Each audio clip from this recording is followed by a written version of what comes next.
Hi guys! Welcome back sa akong channel. This afternoon, we will be discussing another interesting case. The case is entitled Antonio versus Reyes. So, mag-una gihapon ta sa facts of the case, and of course, mag-una gihapon ta sa parties aning kasuha.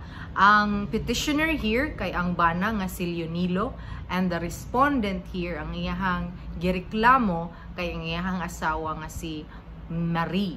Okay, so this is another case for the declaration of nullity of marriage under Article 36 on the ground of psychological incapacity. But before nato na diskusyon ang history aning kasuha, ato ko nung tan-awon, because I know na some of you, if not most, are wondering kung unsa man gyud ang psychological incapacity. Well, in this decision, gi-lengthily discuss sa Supreme Court kung unsa na ang psychological incapacity.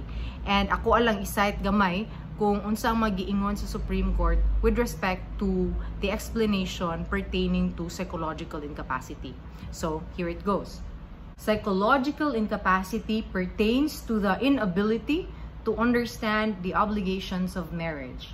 Psychological incapacity should refer to no less than a mental, not physical incapacity that causes a party to be truly incognitive of the basic marital covenants that concomitantly must be assumed and discharged by the parties to the marriage.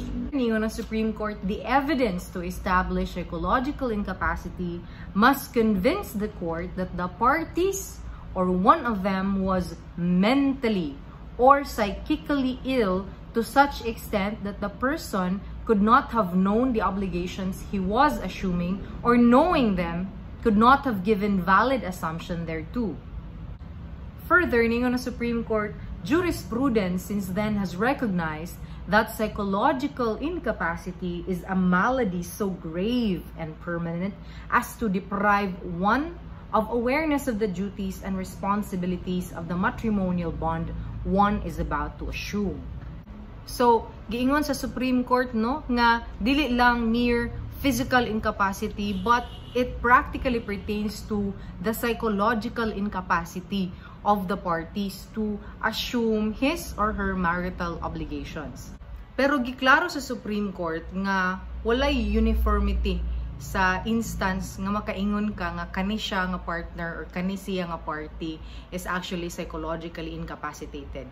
Ningon ng Supreme Court, at the same time, it has been consistently recognized by this court that the intent of the Family Code Committee was to design the law as to allow some resiliency in its application by avoiding specific examples that would limit the applicability of the provision under the principle of ejus dem generis. Ningon ng Supreme Court, rather, the preference of the revision committee was for the judge to interpret the provision on a case-to-case basis, guided by experience in the findings of experts and researchers in psychological discipline, and by decisions of the church tribunals, which, although not binding on civil courts, may be given persuasive effect since the provision was taken from the canon law. So, unsa may nahitabo aning Antonio versus Reyes? Allow me to state the facts of the case. So, as discussed earlier, ang parties here are Leonilo, the husband, and Marie, the wife. Okay? So, what happened here is si petitioner had enough of Marie, the wife, kay sigirag pamakak niya. Unsa may nahitabo ani? Sugod pa sa ilahang relasyon, gitago na ni Marie nga naa siya'y illegitimate nga anak. Okay? Nana di siya'y anak daan, apan iyang gipaila kang Leonilo nga ilang adopted nga son or adopted son sa iyahang parents. Unya ikaduha, nagmugna siya istorya nga girape ko na siya sa iyang igsuon nga si Edward, kadtong batanon pa sila. Unya di ay to ang tinuod, wa gyud ay ni nahitabo. By the way, si Leonilo di ay here was 26 years old when they got married. Si Marie, on the other hand, was 36 years old when they entered into a contract of marriage. So, unsa pa man ang lain nga mga bakak nga gisulti ni Marie, niingon si Marie nga psychiatrist kuno siya. Iyang gi-misrepresent ang iyang kaugalingon as a psychiatrist. Iyang siya graduate siya psychology and all that.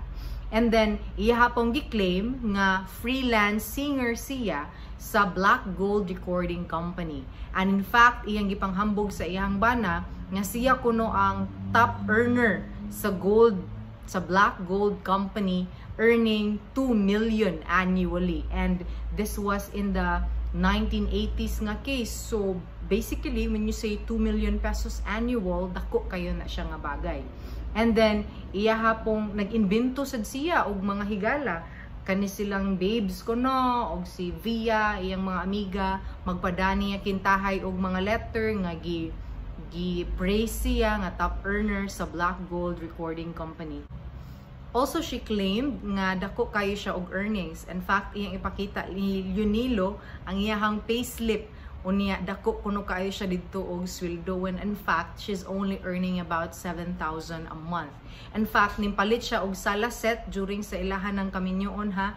Unya, niingon siya nga iya kuno tong gipalit sa top nga furniture nga manufacturer. Apan di ay to dito niya gipalit sa merkado.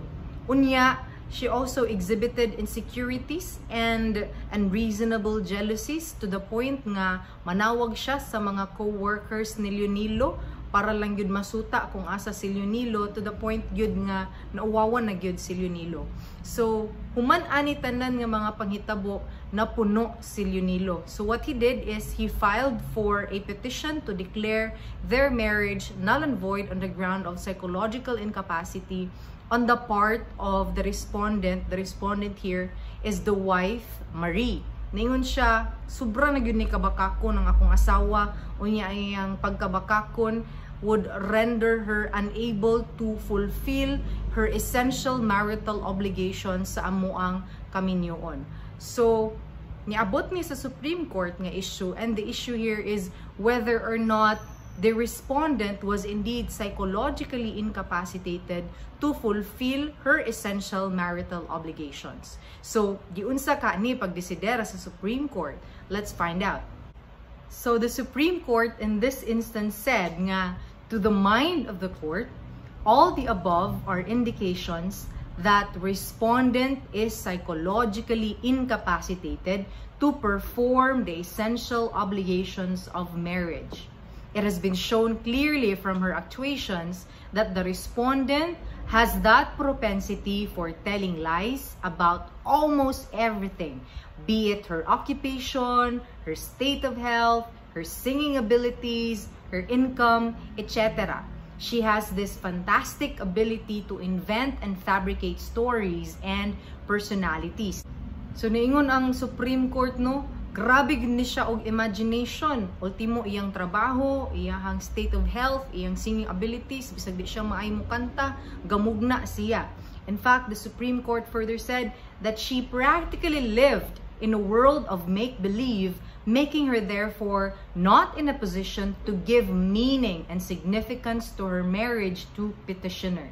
In persistently and constantly lying to the petitioner, respondent undermined the basic tenets of relationship between spouses that is based on love, trust, and respect.